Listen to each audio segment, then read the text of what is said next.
ሰላም ጤና ይስጥልን የተከበራችሁና የተወደዳችሁ በዓለም ዙሪያ የምትገኙ የጣና ቴሌቪዥን ቤተሰቦች እንደምን አመሻችሁ።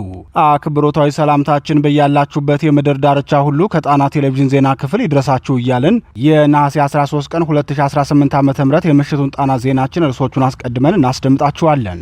ኦህዴድ በደርግ መንገድ የብልጽግና ስርዓት እየገጠመው ካለ የፖለቲካ ስብራትና የቅቡልነት መጥፋት ጋር ተያይዞ ስርዓቱ በጦር ሰራዊቱ ላይ ያለውን ጥገኝነት እያጠናከረ መሆኑ ከደርግ ዘመን አካሄድ ጋር እያነጻጸረ ነው። የሁለቱ ስርዓቶች አካሄድ የሚመሳሰሉባቸውን ጉዳዮች ከተንታኞች ምልከታ ጋር እናቀርብላችኋለን። በጎንደር ምን እየተካሄደ ነው? የአማራ ፋኖ ብሔራዊ ንቅናቄ ጎንደር ጠቅላይ ግዛት በላይዝ የውህደት አንድነቱን ካጠናከረ በኋላ በአካባቢው እየተካሄዱ ስላሉ ወቅታዊ የጸጥታና የፖለቲካ ክስተቶች የተገኙ መረጃዎችን እናቀርብላችኋለን። በአዲስ አበባ ጉዳይ ዋስትና ስጡን ብልጽግና የኦህዴድ ብልጽግና በአዲስ አበባ ጉዳይ ያቀረበውን አቋምና ከከተማዋ ጋር በተያያዘ የህገ መንግስታዊ ዋስትና ጥያቄ እንዲነሳ ያደረጉትን ምክንያቶች እንመለከታለን። የወጣቶች የድረሱልን ጥሪ ከራያና ከመተከል የሰሙ የወጣቶች ጥሪዎችና በአካባቢዎቹ ያለውን ወቅታዊ ሁኔታ በዝርዝር ሰዓቱን ጠብቆ ይቀርብላችኋል። እነዚህንና ሌሎች ዜናዎችን አካተናል። እስከ ዜናችን ፍጻሜ ድረስ አብራችሁን እንድትቆዩ እየጋበዝን ወደ ዝርዝር ዜናዎቹ እናልፋለን።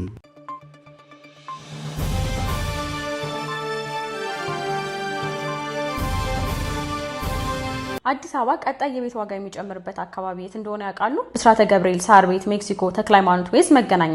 እነዚህ ዋጋቸው ከፍተኛ በሆኑ የከተማችን ቦታዎች ላይ ተመጣጣኝ ዋጋ ያላቸውን ቤቶች ከ3 ሚሊዮን ብር ጀምሮ እስከ 6.5 ሚሊዮን ብር ድረስ ከፍተኛና እውነተኛ ቅናሽ የተደረገባቸው እነዚህ ቤቶች ባለ 1 መኝታ ከ60 ካሬ እስከ 98 ካሬ፣ ባለ 2 መኝታ ከ85 ካሬ እስከ 137 ካሬ፣ ባለ 3 መኝታ ከ120 ካሬ እስከ 200 ካሬ ድረስ ይገኛሉ።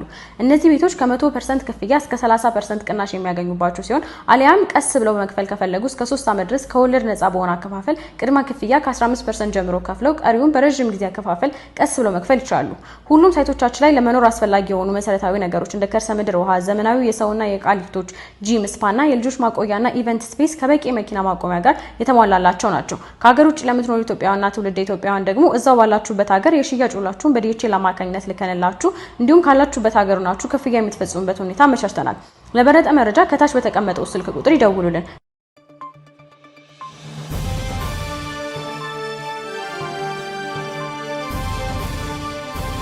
ኦህዴድ በደርግ መንገድ የኦህዴድ ብልጽግና ስርዓት ከገጠመው ፖለቲካዊ ስብራትና የቅቡልነት መጥፋት የተነሳ ህልውናውን በጦር ሰራዊቱ ላይ ካደረገ ቆይቷል። ይህ አካሄዱ ደግሞ የደርግ ኢሰፓ መንግስት ለ17 ዓመታት በስልጣን ዘመኑ የሄደበትን መንገድ እያንዳንዱ ዱካ እየተከተለ መሆኑን የፖለቲካ ተንታኞች ይናገራሉ። ህወሓትን በአስገዳጅ ውትድርና ምልመላ አፈሳ ላይ የሚወቅሰው ኦህዴድ ብልጽግናው ራሱ በመላው ኢትዮጵያ ተመሳሳይ አፈሳና አስገዳጅ ምልመላ ላይ ተሰማርቷል።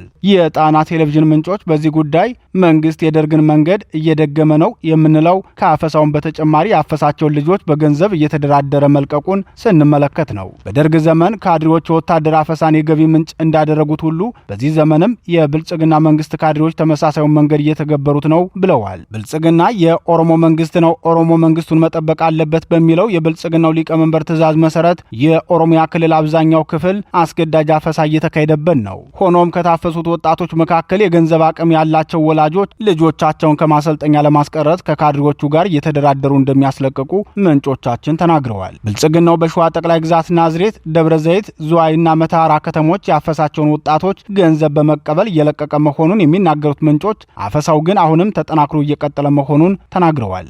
የብልጽግናውን ያፈሳና የካድሬውን ነውረኝነት በተመለከተ መሰረት ሚዲያ ከምንጮቹ እንደዘገበው ናዝሬት ከተማ በተለምዶ ወንጂ ማዞሪያ በተባለ ቦታ በአካባቢው የሚገኙ ዘመዶቹን ጠይቆ ሲመለስ ታፍሶ ለ2 ቀናት ያህል ታስሮ እንደነበር የገለጸ አንድ ወጣት አፍሰው የወሰዱ ሰዎች በሰውና በስንት ልመና 20 ሺህ ብር ከፍዬ ነው ልወጣ የቻልኩት ሲል መናገሩን ዘግቧል።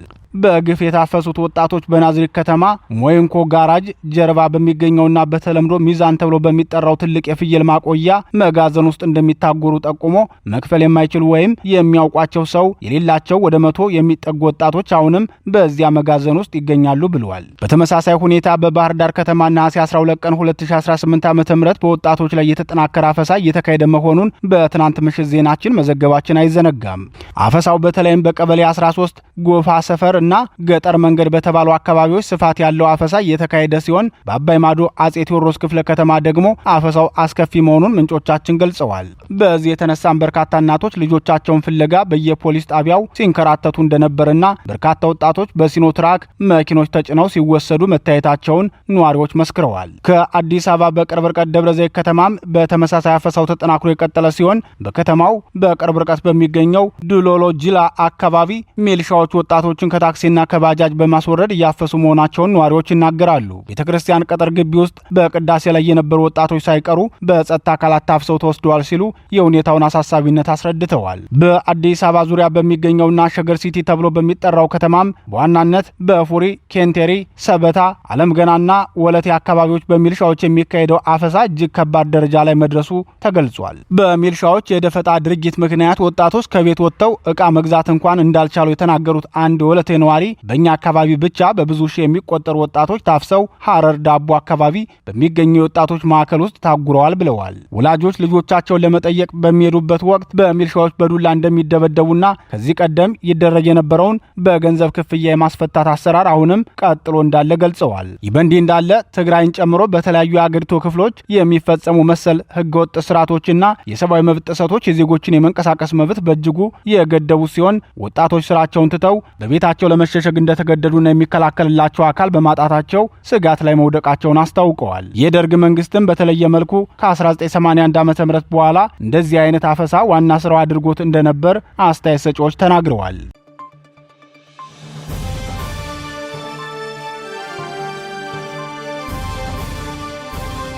በጎንደር ምን እየተካሄደ ነው? የአማራ ፋኖ ብሔራዊ ንቅናቄ ጎንደር ጠቅላይ ግዛት በላይዝ የውህደት አንድነቱን እውን ካደረገ በኋላ በብልጽግናው ሰራዊት ላይ የሳካ ወታደራዊ ግዳጆችን እየፈጸመ ቢሆንም የጎንደር ፋኖ አንድነት ያስከፋቸው ህወሓትና ሌሎች ጸረ አማራ ኃይሎች ጎንደር ላይ የእልቂት ድግስ አዘጋጅተው የተለመደ የቀውስ መንገዳቸውን አጠናክረው መቀጠላቸው ታውቋል።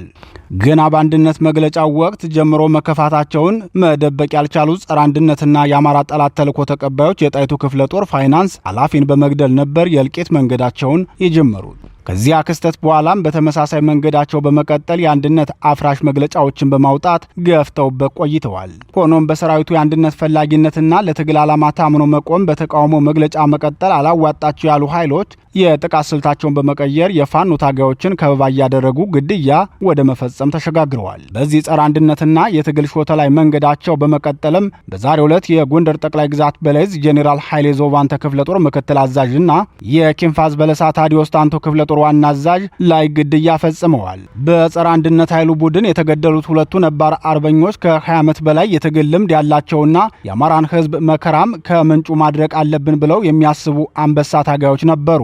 የኪንፋዝ በለሳ ታዲዮስ ታንቱ ክፍለ ጦር ዋና አዛዥ የነበረው አርበኛ ታርቆ ከበደ በጸረ ህወሓት የትግል ዘመን ጀምሮ ለአማራ ህዝብ ከፍተኛ ተጋድሎ የከፈለ ሲሆን ስርዓቱ እስር ቤት አስገብቶት ለዓመታት በከባድ ጥበቃ ስር ሆኖ የእስር ጊዜውን ሲያሳልፍ የነበረ ታጋይ ነው። የዳባት ማረሚያ ቤት በፋኖ ብርቱ ክንድ በተሰበረበት ወቅት አርበኛ ታርቆ ከእስር እንደወጣ ወደ ቤተሰቦቹ ከመሄድ ይልቅ በቀጥታ ያመራው ወደ ፋኖ ትግል ነበር።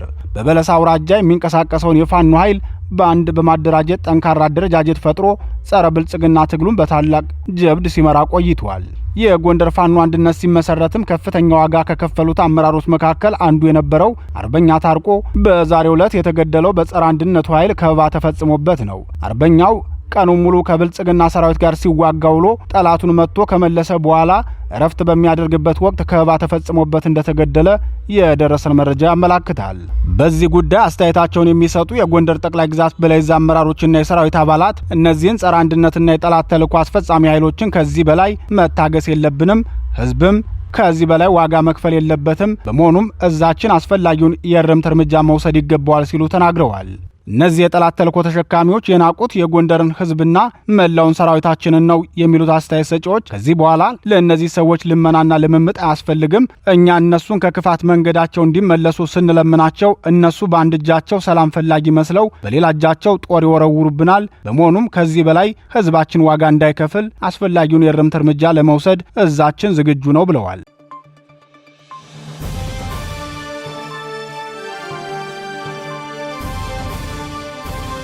በአዲስ አበባ ጉዳይ ዋስትና ስጡን።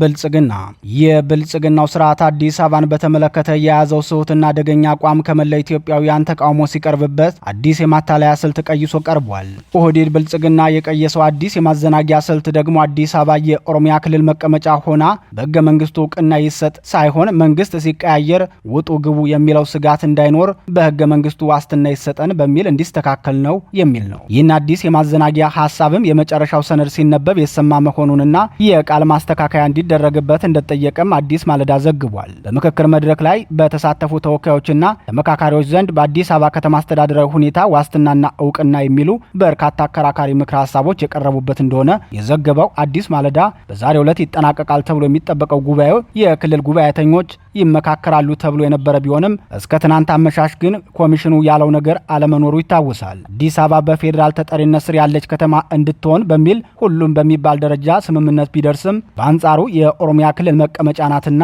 የመውጣትና የመግባት ስጋት መፍትሄን በተመለከተ ሕገ መንግስቱ ላይ የኦሮሚያ ርዕሰ መዲና ተብሎ ይጻፍና ክልሎች መቀመጫቸውን የመምረጥ ስልጣን ክፍት ሆኖ ለራሳቸው ክልሎች ሆኖ ይተው በሚሉ ሁለት አማራጮች በልዩነት ተይዘዋል። በ120 አባላት ባሉት አካል ሲጣጣም የቆየው ምክረ ሀሳብ ለስራ ቡድኑ ማለትም ለ500 ከቀረበ በኋላ ከኦሮሚያ ተሳታፊዎች ዘንድ በልዩነት ተይዞ የነበረው በሕገ መንግስቱ የኦሮሚያ መቀመጫ እንደሆነች እውቅና ይሰጥ የሚለው የእውቅና ሳይሆን የዋስትና ይሰጥ በሚል ይስተካከል ብለዋል ሲሉ ተመካካሪዎች ለአዲስ ማለዳ ገልጸዋል። አዲስ አበባን ወክለው በፌዴራል ከተሞች አጀንዳ ላይ እየመከሩ ያሉ አንድ ተሳታፊ ለስራ ቡድኑ ከቀረበ በኋላ እውቅና ሳይሆን ዋስትና ይሰጥ ነው ያልነው፣ ማለትም የመውጣት የመግባት የመቀመጫ ዋና ከተማ እውቅና ሳይሆን ዋስትና ነው። አሁን እውቅናና ዋስትና አይለያይም፣ ልዩነት አለው። ስለዚህ እኛ እውቅና አላልንም፣ ዋስትና ይሰጠን ነው ያልነው የሚል ሀሳብ ከኦሮሚያ ተመካካሪዎች ዘንድ ተነስቷል። ይህም ማለት መንግስት በተቀያየረ ቁጥር ክልሉ መቀመጫውን እንዳያጣና ልቀቁ የሚል እንዳይመጣ እንደሆነ አንስተዋል። ተሳታፊው አክሎም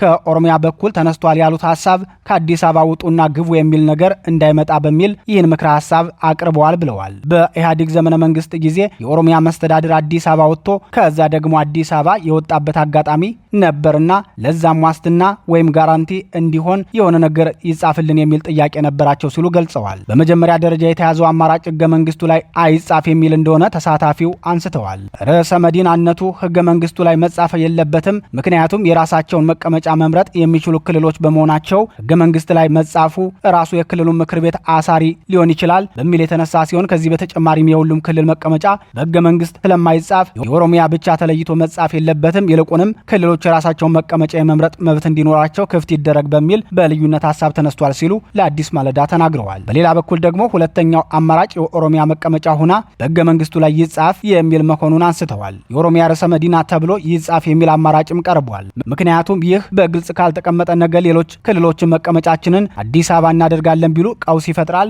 ይህ ምክረ ሀሳብ የመጀመሪያውን የሚቃወም እንደሆነ የሚያነሱት ተሳታፊው አዲስ አበባ በኦሮሚያ ክልል የምትገኝ በመሆኗ ለኦሮሚያ ልዩ እውቅና በመስጠት የኦሮሚያ ርዕሰ መዲና ተብላ በሕገ መንግስቱ መጻፍ አለባት ተብሏል። በሌላ በኩል ደግሞ የኦሮሚያ ርዕሰ መዲና ተብሎ ከተጻፈ ክልሉ የሌላ አካል ስልጣን ውስጥ እንዳይገባ የህግ ወሰን ሊበጅለት ይገባል። ይህ አባባል ከተማዋን እንደ ዋና መዲና የመጠቀም ስጋትን ለመቀነስ ብቻ ታስቦ የተደረገ እንጂ ሌላ ተጨማሪ ስልጣን ለመስጠት እንዳልሆነ በግልጽ እንዲቀመጥ ምክረ ሀሳብ ቀርቧል ተብሏል። የኦህዴድ ዋስትና ስጡኝ አዲስ ጥያቄ በራሱ የቡድኑን ስግብግብነትና ሰልቃጭነት የሚያመላክት እንጂ የመፍትሄ አካል የመሆን ፍላጎት አይደለም ሲሉ አስተያየት ሰጪዎች ይናገራሉ።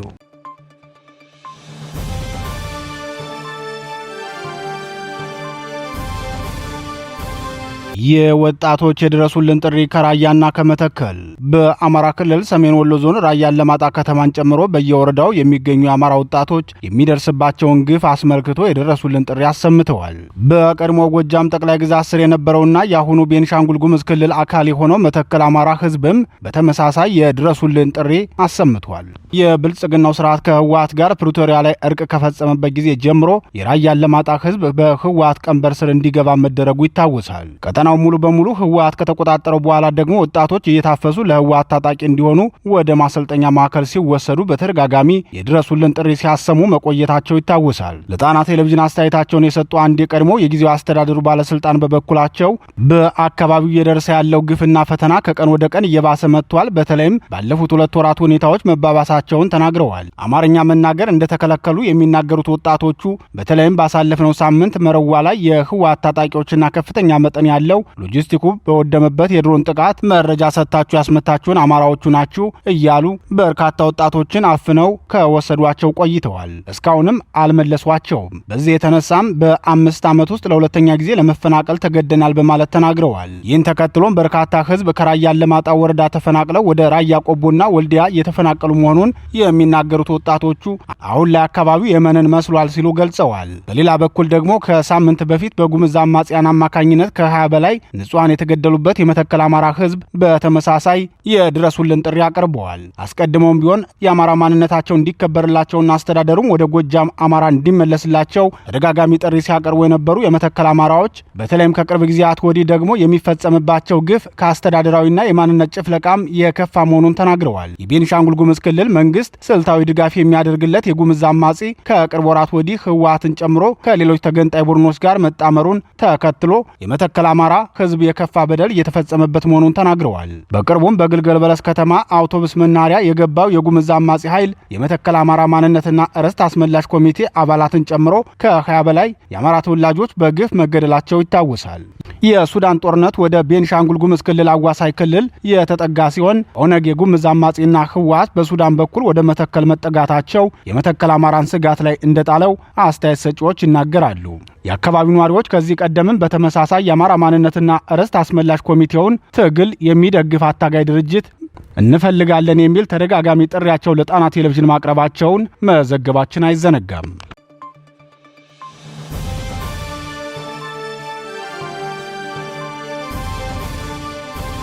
ክቡራትና ክቡራን የጣና ቴሌቪዥን አድማጭ ተመልካቾቻችን ዜናችን የተከታተላችሁትን ይመስል ነበር። ምርጫችሁ ስለምታደርጉን ከልብ እናመሰግናለን። ጤና ይስጥልን።